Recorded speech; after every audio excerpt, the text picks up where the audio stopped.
Om Namah Bhagavate Vasudevaya. Om Namah Bhagavate Vasudevaya. Hare Krishna. Good morning, devotees. Today we're continuing our reading from Srimad Bhagavatam.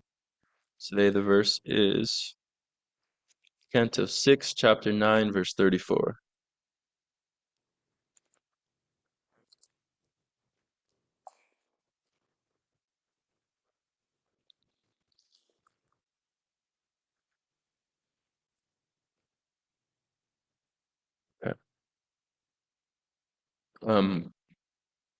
So it's a prose verse. So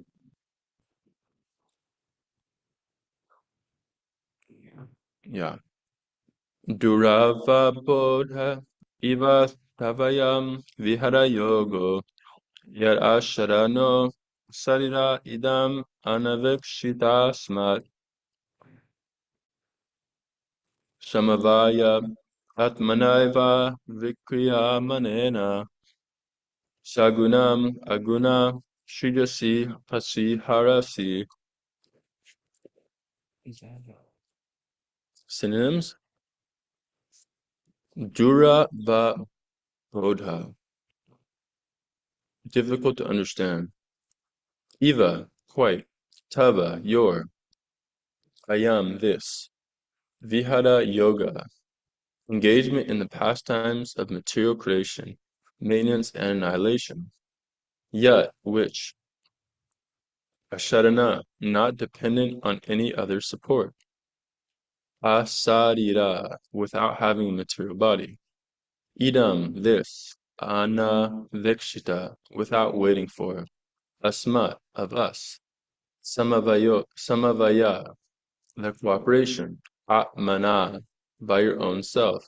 Eva, indeed. Avikriyamanena, without being transformed. Sagunam, the material modes of nature. Aguna, although transcendental to such material qualities. Srijasi, you create. Pasi, maintain. Hadasi, annihilate. Translation. O Lord, you need no support, and although you have no material body, you do not need cooperation from us. Since you are the cause of the cosmic manifestation, and you supply its material ingredients without being transformed, you create, maintain, and annihilate this cosmic manifestation by yourself. Nevertheless, although you appear engaged in material activity, you are transcendental to all material qualities. Consequently, these transcendental activities of yours are extremely difficult to understand. Okay. Purport. The Brahma Samhita 537 says, Goloka Eva Nivasat Yakilat Mabuta. Supreme Personality of Godhead, Krishna, is always situated in Goloka Vrindavan. It is also said, Vrindavanam Prityaja Padam Ekam Nagakchati. Krishna never goes even a step from Vrindavan. Nevertheless, although Krishna is situated in his own abode, Goloka Vrindavan, he is simultaneously all-pervading and is therefore present everywhere. This is very difficult for the conditioned soul to understand, but devotees can understand how Krishna, without undergoing any changes, can simultaneously be in his abode and be all-pervasive. The demigods are understood to be various limbs of the Supreme Lord's body. Although the Supreme Lord has no material body and does not need anyone's help, he is spread everywhere. Maya tatam idam sarvam jagat avyakta murtina. Nevertheless, he is not present everywhere in his spiritual form. According to the Mayavad philosophy, the supreme truth, being all-pervasive, does not need a transcendental form. The Mayavadis suppose that since his form is distributed everywhere, he has no form. This is untrue. The Lord keeps his transcendental form, and at the same time he extends everywhere, in every nook and corner of the material creation. Umagyana timirannasya kananjana salakaya chakshurunmilitam yena tasmai shri gurave namaha. Shri Chaitanya manobhistam stapitam yena bhutale Swayam Rupa Kadamayam Dadati Swapadantikam Vandeham Shiguru Shiyuta Pada Kamalam Shiguru Vaishnavam Sha Shirupam Sagrajatan Sahagana Raghunatam Bitam Tam Sajivam Sarvetam Sarvadutam Parijana Sahitam Krishna Chaitanya Devam Shri Radha Krishna Padam Sagana Lalita Shri Vishakam Cha Vanchakal Patarubhyascha Kripa Sindhubhya Evacha Patitanam Pavanebhyo Vaishnavebhyo Namo Namaha. Jai Shri Krishna Chaitanya Prabhu Nityananda Shri Advaita Gadadhar Shri Vasari Gaura Bhaktavinda Hare Krishna, Krishna Krishna, Hare Hare, Hare Rama, Rama Rama, Hare Hare.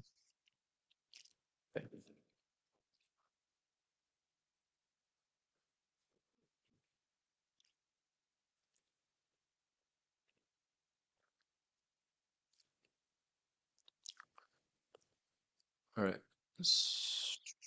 Okay, so we're hearing here about some of the glorification of the Lord. Um, Not a surprise to hear that. But yeah, we're quite a little bit of a technical description. Since you are the cause of the cosmic manifestation, and you supply its material ingredients without being transformed, you create, maintain, and annihilate this cosmic manifestation by yourself. Nevertheless, although you appear engaged in material activity, you are transcendental to all material qualities. Consequently, these transcendental activities of yours are extremely difficult to understand.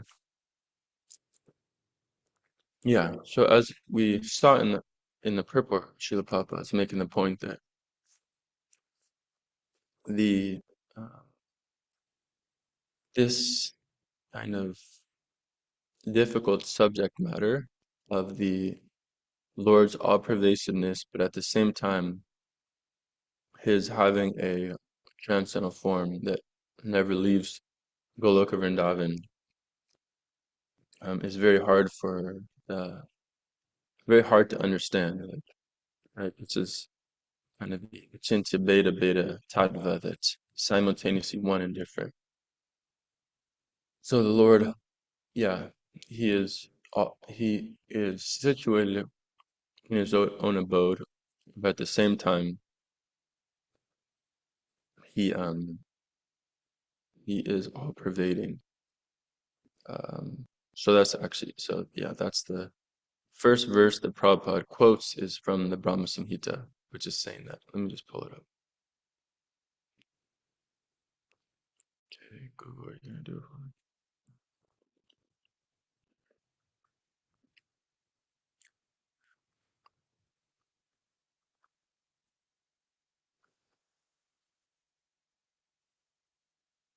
Okay.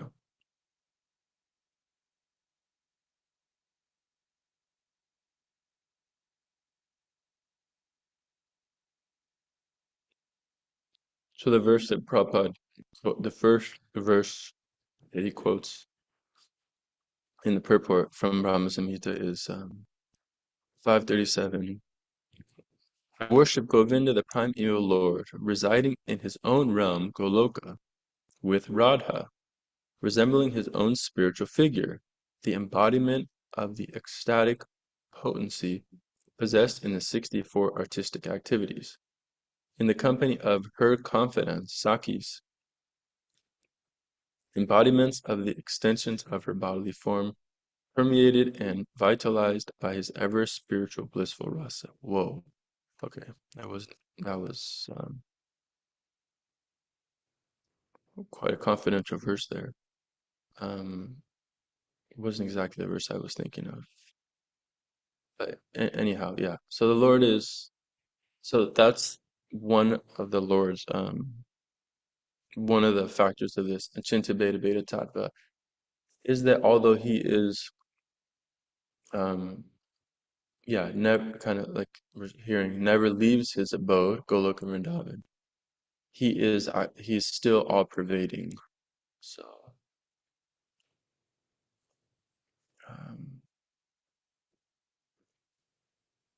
yeah, so although he's spread everywhere, he never loses that form in Goloka Vrindavan. And that's Achintya Beta Beta Tava. So Achintya means inconceivable.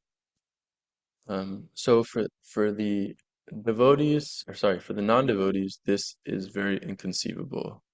They actually can't understand such things. Um, so there's a pastime in the Chaitanya Charitamrita where uh, Lord Chaitanya, yeah, as we know, he was a he became a grammar school teacher in Navadvip, which is like was considered the hub of all learning in the whole world. Um, uh, so very, yeah, intellectual, philosophical place, Navadvip. Um, and Lord Chaitanya, because we know how intelligent he was, he defeated this great pundit Digvijay who would go around and defeat everyone, and then he came to this little town. He came to Navadvip, and then you know people, the residents of Navadvip said, "Oh well, you're such a great scholar, great Digvijay. What? Well, here's this little boy for you to argue against." And and for them, it was kind of like, okay, well, we got nothing to lose here. If he defeats this boy, then that's not a big issue. But if he gets defeated, then that will truly show the glory of our Navadvip. So Lord Chaitanya is now in this kind of debate with him, and so the Digvijay rattles off these 100 verses glorifying the Ganges, and he just rattles them off as quickly as the wind. And then Lord Chaitanya is like, "Oh, very nice, very nice," and he actually Lord Chaitanya even kind of repeats exactly what this Digvijay was, the verses that he was saying, and that in itself, this Digvijay was like, "Oh my God, how that's inconceivable. How could you do that?" Um, and then Lord Chaitanya takes it a step further, and he points out that some different like alliterations, some mistakes in his recitation of these verses, and um, yeah, so and then he's totally blown away, and then the Digvijay is totally blown away, and so anyways, this was so Lord Chaitanya as Nimai Pandit was known as a great scholar, and he became a school teacher in grammar, and mm, in his curriculum, he would have the students like chanting Krishna's names, uh, um, and I believe Prabhupada makes the point that still some of the texts that Lord Chaitanya used to teach are still, yeah, often used in these areas in India. Um, so there is Nimai Pandit as a teacher, and one day he's uh, Nimai Pandit's chanting Gop, starts repeating the name Gopi, Gopi, Gopi, Gopi, like in the same mood as one chants the mantra of their Istadev, of their worshipable Lord. Uh, Lord Chaitanya is chanting like that, Gopi, Gopi, Gopi, with love and adoration. And one of his students sees him, and the student criticizes him that why are you doing this? Why are you chanting the names of the Gopi? Like what benefit will you get from this? Better, better you chant the names of Krishna. Um, and so Lord Nimai Pandit became like, in actually became a little enraged by this. So he starts chasing the student with a stick, and uh, Nimai Pandit's Lord Chaitanya's associates, they stop him like, okay, calm down, calm down, calm down. And the student runs off, and then the student goes with his others um, fellow students, and tells them the story, and they all like, oh my God, what this teacher, he's like gone mad, and they starts conspiring against him. Um, and then because of that, Lord Chaitanya took sannyas. But the point, so Prabhupada uh, and or Krishnadas Kaviraj, the author of Chaitanya Charitamrita, states in this section that just see, even though these students, they were so learned, they were in this great intellectual town, and were great students, still they weren't able to understand the activities of the Lord. So therefore, the point is made that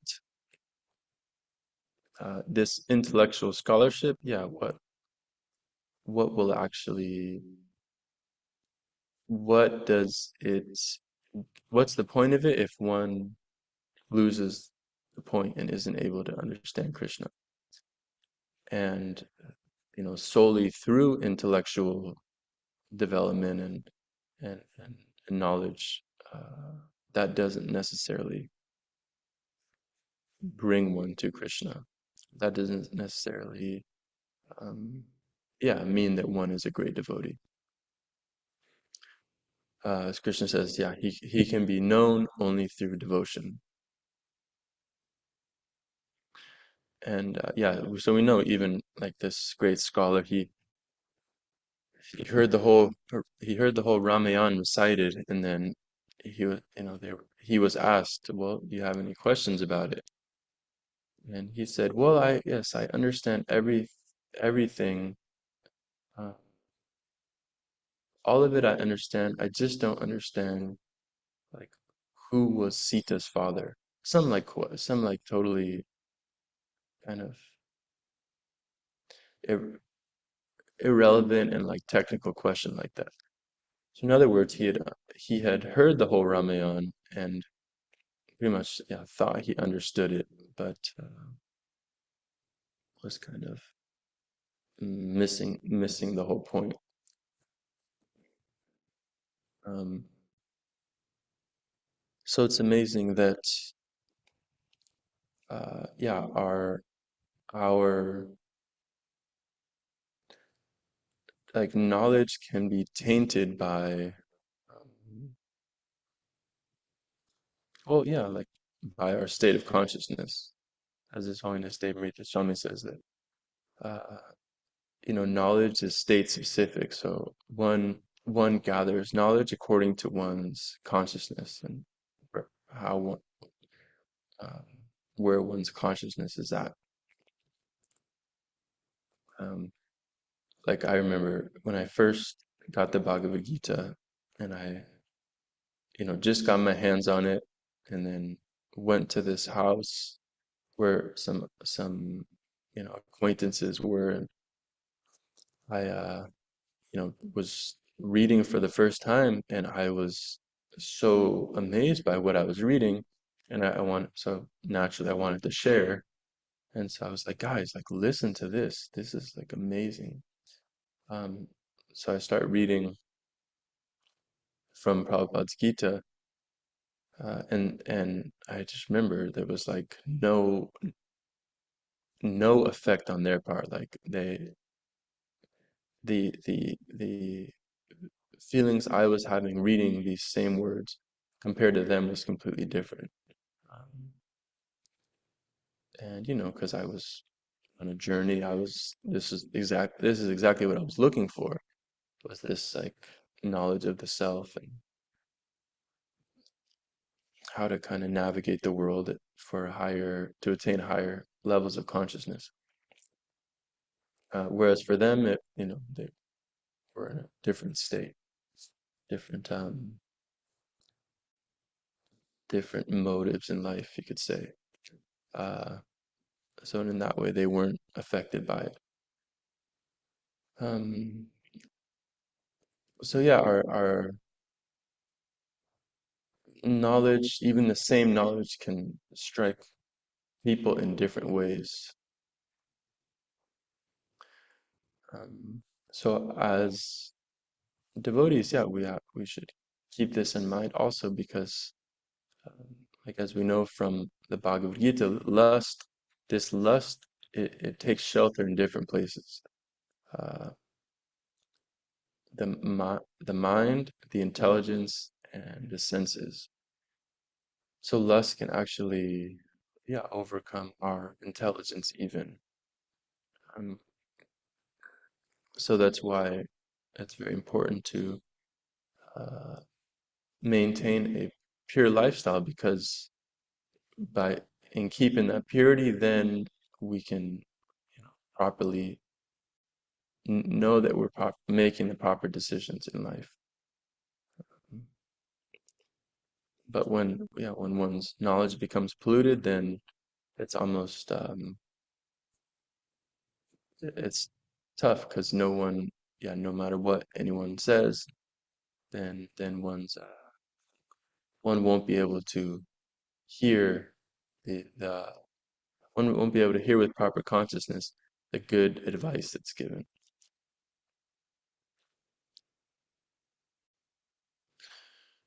Um,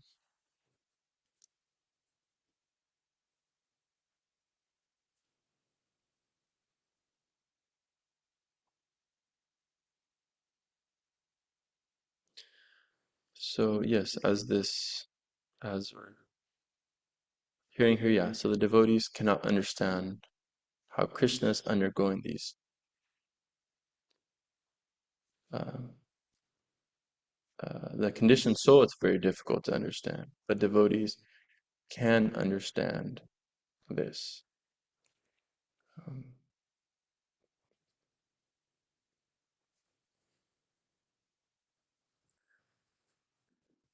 um, so another point here is this idea that the Lord is, okay, yeah, so he's all pervasive, but he also has this transcendental form. Um,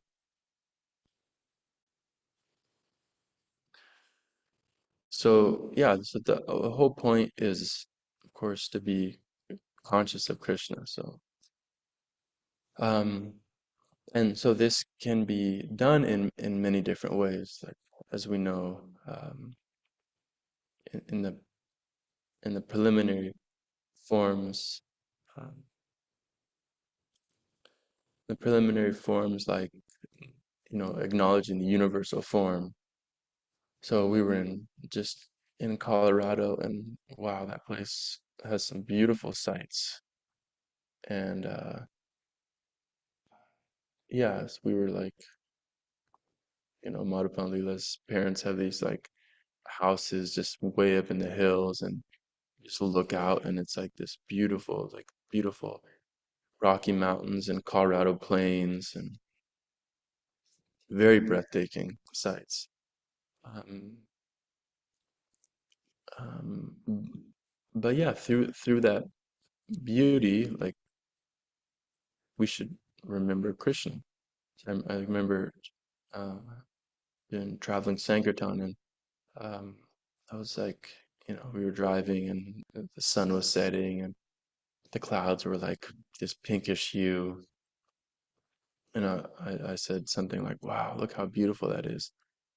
And the my Sankirtan leader was like, "Well, yeah, that's beautiful. But that's just a spark of Krishna's beauty. So just imagine how beautiful Krishna is." Um, so in seeing all this beautiful nature, yeah, it we want to see with this consciousness that yes, this is all Krishna's manifestation. Um, so you're up in Colorado looking at these beautiful sights, but you want to think like, okay, yeah, like what does the Bhagavatam say?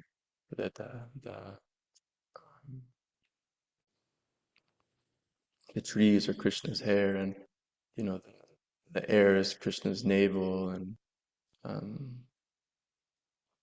like that. And so the rivers are his veins, like that. So that's the vision that we want to look at all these things with. And Krishna, yeah, and so the Bhagavad Gita, the seventh chapter, gives these ways that one can be conscious of him. Um, you know, Rasaham Apsikuntiya, Krishna says, I'm the taste of water. And Prabhupada says that even if the drunkard just acknowledges that like Krishna is the taste in wine, then his spiritual life has begun. So like that, uh, this acknowledging Krishna in every aspect of our lives. Um, this will this will purify us, and this is the point. This is the point, is to always remember Krishna, no matter what situation one is in. Um, and yeah, so the universal form, and then one can like. I was always surprised to hear this, but Prabhupada even says that because he bashes impersonalists so much. But he says, Prabhupada says in one purport in the 12th chapter of Bhagavad Gita that uh, yeah, it's actually better to be an impersonalist than just not like a materialist, because um, well, as we know from that 12th chapter, that eventually those people will come to Krishna. It will take lots of time and effort, but eventually they will come to Krishna. So that's like another level up from the gross materialism, is to yeah, be an impersonalist, acknowledge the existence of Brahman, um, and ultimately, yeah, realize that this material world is a place of suffering, like that.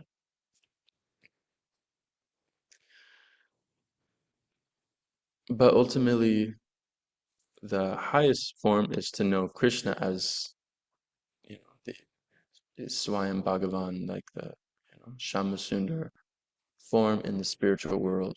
That's actually the highest of all forms. Um, so even a new bhakta, even a guy comes off the street, joins the ashram, completely new bhakta, like gets shaved up, is in the temple the next morning. Here's Bhagavatam class. Here's how Krishna's Supreme Personality of Godhead.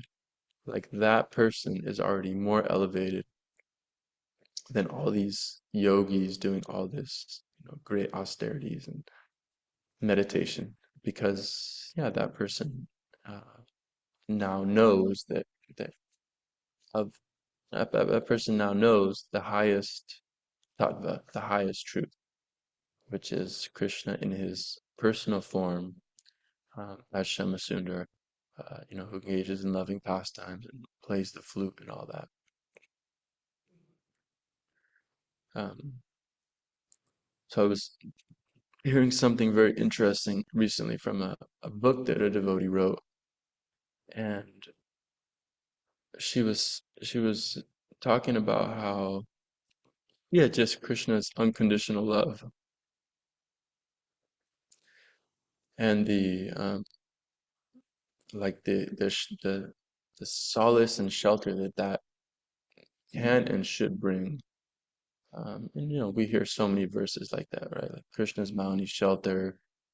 Um, the stories of how Prahlad Maharaj, he was, uh, the acharya of remembering Krishna, and because he was always remembering Krishna, he was thrown off cliffs and trampled by elephants and all this torture that he was subjected to by his father. But that remembrance of Krishna kept him protected. So we hear verses like that, yeah, that Krishna, you're my only shelter, my only refuge, like that. And the devotee, he's ultimately given such peace by acknowledgement of Krishna's form. Of Krishna's like unconditional care, unconditional love of his parts and parcels of all of us. So this devotee in this book, like very, very interestingly, uh, talks about this, and so what she says is is that when we grow up, like our first years, we're taken care of very nicely. We just come out of the womb, and it's all just like love and attention and safety.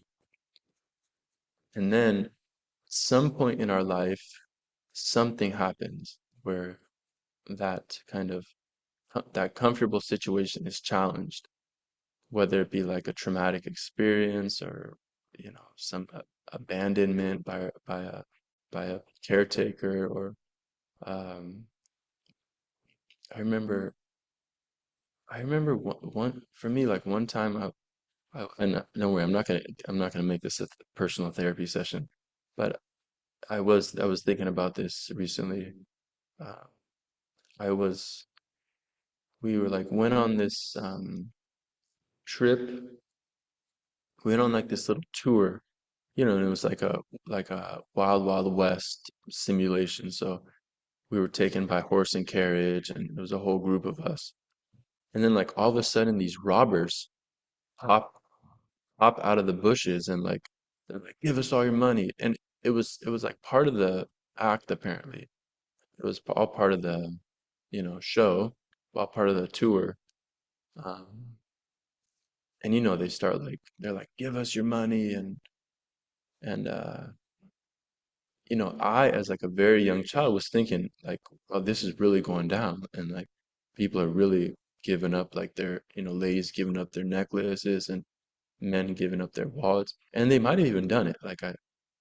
But maybe at the end of the tour they gave it all back or something. So um, as an adult, you would go through this, and it's like, okay, this is just part of it. It's like you go to a haunted house, you don't actually think that a ghost is popping out of you. But I was actually thinking like, wow, this is really going down. Like we're really getting robbed by these cowboys that just popped out of the bushes and are like, going around with their hats and taking everyone's valuables. And it wasn't until like some, I don't know, a few years ago that this situation came up, and my parents were like, "Oh, wasn't that a great experience?" And I was like, "A great experience? That was a terrible experience." And they're like, "What do you mean?" And I was like, "What do you mean?" And then it came out like, no, this was all staged. So anyways, I think this definitely caused some trauma in me. Anyways, like I said, this is going to be a personal therapy session, but that's just an example how So this devotee was saying, so our like unconditionally loved and comfortable life uh, at some point gets challenged. Then when that challenging situation comes up, um, because it's natural for us to kind of like seek some comfort and shelter, then we like we take shelter of something. Like we should at that point take shelter of Krishna, or just know that Krishna loves us unconditionally. But because of this distressing situation, uh, we need to take shelter of something because our like yeah the rug is just pulled out under us. And then what do we take shelter of? Material nature. And then we start to develop this false ego, like these certain ways of coping with these chaotic situations that come up. Um, so yeah, so then one is like that's yeah the formation of our false character uh is like now being born. And then I guess throughout life like we kind of build on that false ego. But the thing is that false ego is all it's all just our coping mechanism. It's all just our taking shelter of something because of these chaotic situations. But ultimately, you know, Krishna is that Krishna is giving that unconditional love and shelter to us all. And by uh, yeah, by acknowledging that, like it's not we don't have to take shelter of these material things. Yeah, even as devotees, we can see how we take shelter of different, unhealthy habits, um, unhealthy coping mechanisms like that. Uh, and it's because we're all actually seeking this love somehow, um, right? Like, what's the most comforting thing? Like, okay, things are going to happen in life, but what's the most comforting thing? Is ultimately love. Like, that's why a child, when they're in distress, they seek shelter of their parents, that loving embrace by their mother or father. So, um, yeah, ultimately, we're all love is like the ultimate remedy for all the distressing situations in this world.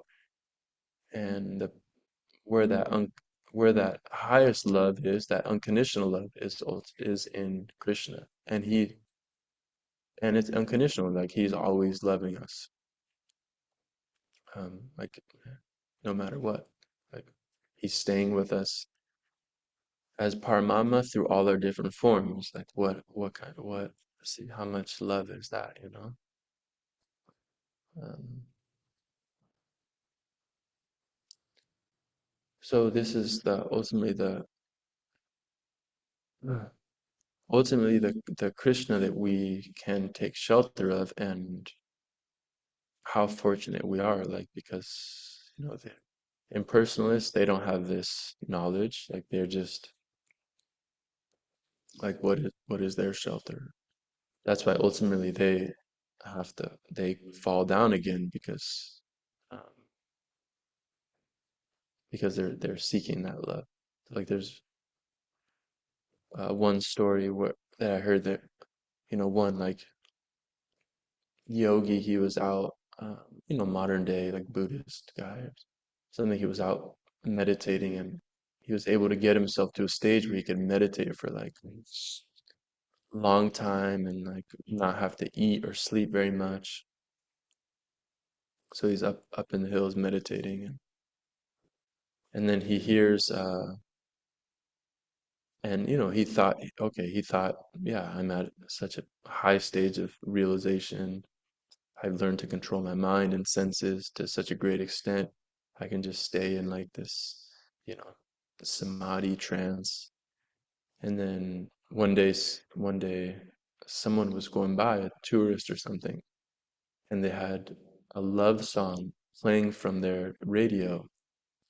And when this meditator heard this love song, and you know, he completely broke down crying, and he was like, uh, he was, yeah, like these pent up kind of emotions and desires for love were awakened, and he just like completely, lost it and started crying, and then realized that okay, this wasn't the highest thing. So we can see that from that example that yeah, how it's the soul's natural desire is ultimately to love. Like that is the highest thing, and because that's the nature of the soul, uh, then the soul will ultimately be seeking that. Like all these other situations are just temporary, are just temporary searches until one finds that reservoir of love.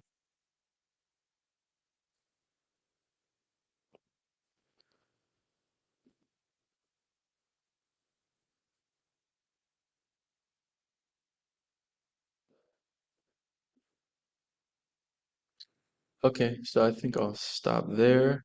Um,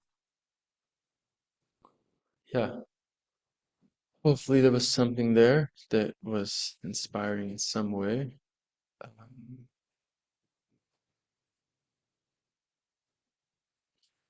guess I can talk a little like yeah.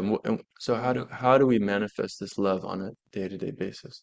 I heard something nice that if bhakti means instead of cooking for one, now you cook for two. So this very simple way of looking at it, but um, yeah, this is okay. Yeah, so that's one way. Uh, very simple example of how to exhibit this love, exhibit this bhakti.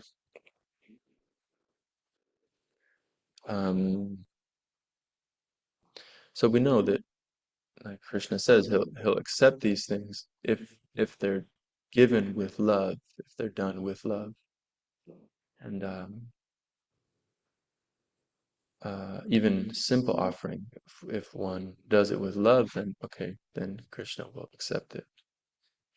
So I like Bhakti Ken tells this story how this one of his first Shiksha gurus, he would always tell people, he would say, you know, even the littlest thing, like when you're clean, when someone was cleaning something up, he would say, "Do me a favor, do when you make that bed, make it with love, like you're making a garland." So in that way, um, we can, yeah. So that's that's the bhakti is like we say, bhakti is in the details. So all these little efforts that are put to please someone.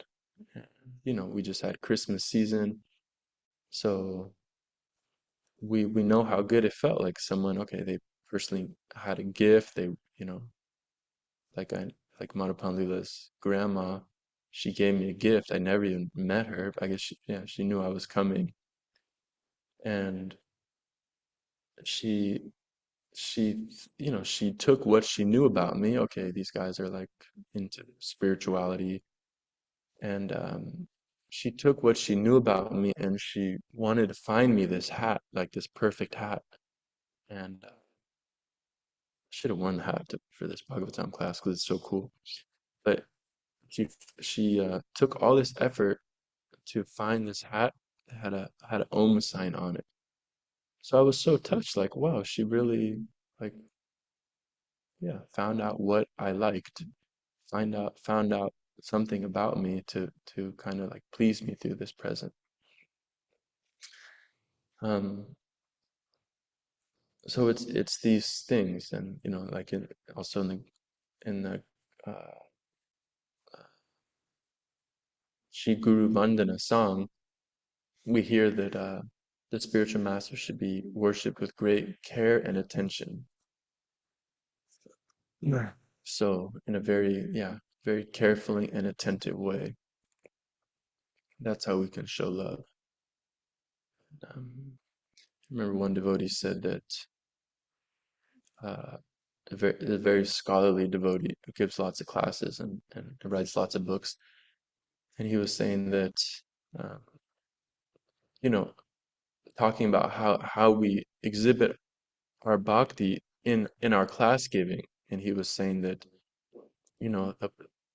on this point that bhakti is in the details. He was saying that our bhakti, our bhakti, one way to exhibit bhakti through giving classes is taking that effort to research that little detail, that little detail which seems so insignificant. But the fact that one is willing to like go through this effort for this, just to find this little detail to, complete this point that one wants to make, um, that's bhakti. That's the love. And yeah, so we can see in our day-to-day life, our day-to-day service, um, how we can do that, do these little things, these little thoughtful things. And one point, Prabhupada says that um, uh, we can have some glimpse into how to serve Krishna because knowing that Krishna is a person and knowing that we're a person, like that gives us some indication because we know like the things that touch us, like yeah, Madhupali's grandma, spending all this time and effort to give me a hat that was relevant to me and that I would like. So it was touching, and in that same way, uh, yeah, Prabhupada's making the point. That's how we can have some indication about how to serve Krishna, and uh, and I was hearing one nice thing that uh, the I think Vaisheshik Prabhu says this that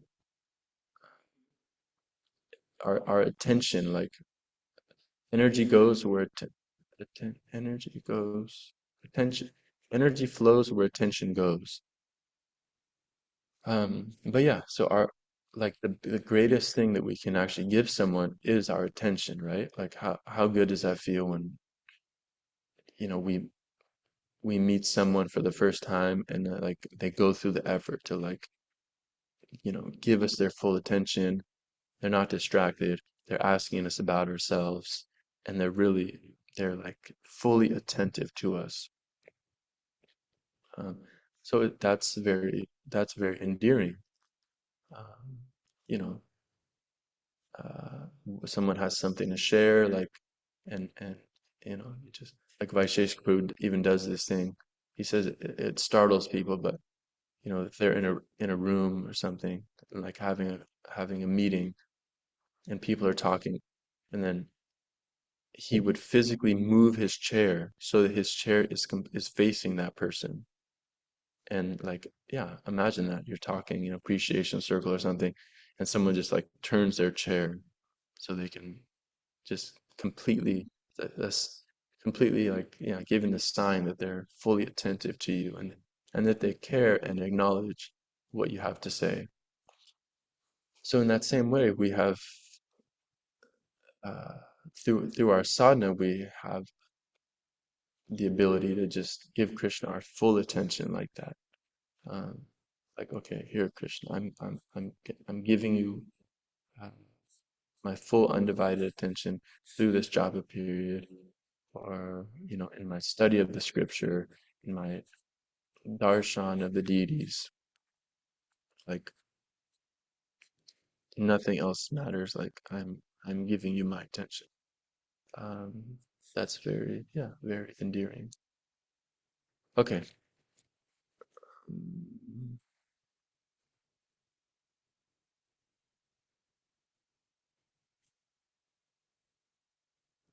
And the last point, the last thing I say, I promise.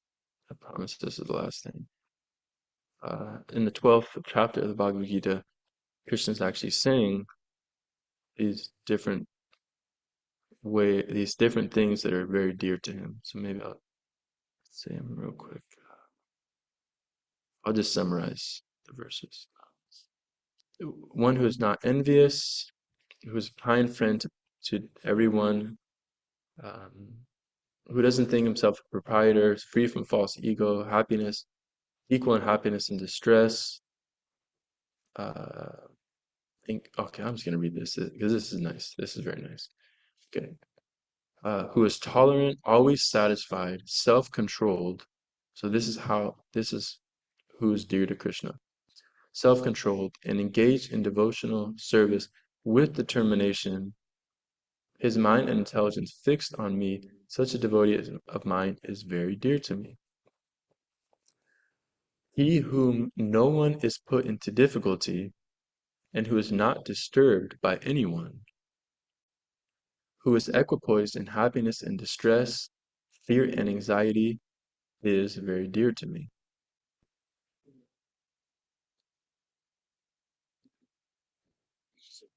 My devotee who is not dependent on the ordinary course of activities, who is pure, expert, without cares, free from all pains, and not striving for some result, is very dear to me. One who neither like we all have people who we like certain characteristics that we like and certain characteristics that we don't like, right? Like, God, I just get triggered when someone does this. So this is Krishna's pretty much saying, like, these qualities that people like. These qualities that he likes in people. One who neither rejoices nor grieves, who neither laments nor desires, and who renounces both auspicious and inauspicious things, such a devotee is very dear to me. One is equal to friends, one who is equal to friends and enemies, who is equipoised in honor and dishonor, heat and cold, happiness and distress, fame and infamy, who is always free from contaminating association, always silent and satisfied with anything, who doesn't care for any residence, who is fixed in knowledge, and who is engaged in devotional service, such a person is very dear to me. Okay, and then here we have the climax. Those who follow this imperishable path of devotional service and who completely engage themselves with faith, making me the supreme goal, are very, very dear to me. So that one, so Bhakti Mam Me Priyo Naraha. So all the verses besides the last one end with that. And then the last one, Bhaktaste Tiva Me Priyaha. It's a little different. So those are very, very dear to me. Those who follow this imperishable path of devotional service and who completely engage themselves with faith, making me the supreme goal, are very, very dear to me. Okay, thank you all very much for your kind attention. Maybe there's a little time if anyone has anything they'd like to say.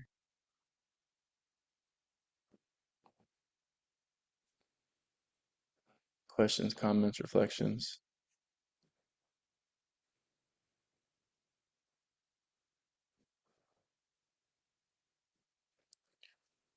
Oh, gosh. Oh, oh. Whew.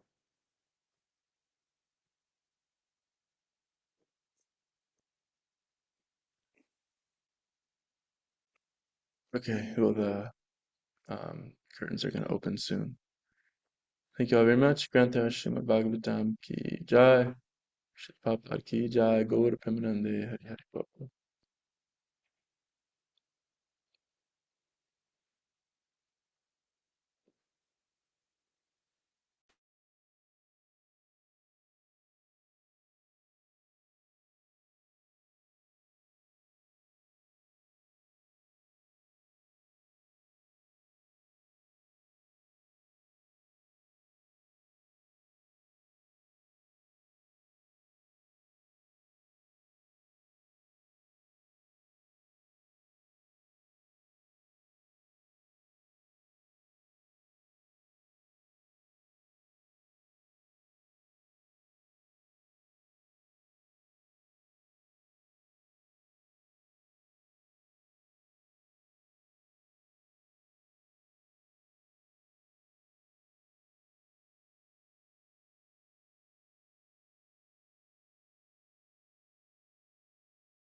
Shri Radha Damodar ki jai, Rita Sakadevi ki jai, Nitai Gaurasim.